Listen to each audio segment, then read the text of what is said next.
Ethanol के प्रयोग को लेकर के अब तक सरकार को घेरा जा रहा था। कहा जा रहा था कि 20% इथेनॉल जो सरकार पेट्रोल और डीजल में मिलाती है उससे गाड़ी को नुकसान पहुंचता है।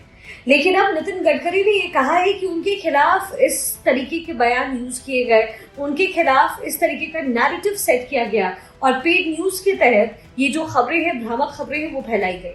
दरअसल नितिन गडकरी कह रहे हैं कि जो 20% इथेनॉल की बात हो रही है, जिसमें कहा जा रहा है कि गाड़ियां इससे खराब हो रही है, 20% इथेनॉल के इस्तेमाल से पेट्रोल के अंदर, वो बिल्कुल पूरी तरीके से गलत है। दरअसल इथेनॉल जो होता है वो गन्ने से बनता है और इसके साथ ही कई और अन्य चीजें इस्तेमाल होती हैं। ऐसे में नितिन गडकरी कह रहे हैं कि प्राकृतिक सोर्स है, यानी कि एक नेचुरल सोर्स ऑफ प्रोसेस है, जिससे आने वाले दिनों में ईंधन की जो खपत है वो अगर बढ़ती भी है तो कोई फर्क नहीं पड़ेगा, क्योंकि आप जानते हैं पेट्रोल और जो डीजल है उसका अमाउंट बहुत ज्यादा नहीं होता। धीरे धीरे हम उसके खत्म की ओर आगे बढ़ रहे हैं, यानी वो खत्म हो जाएगा।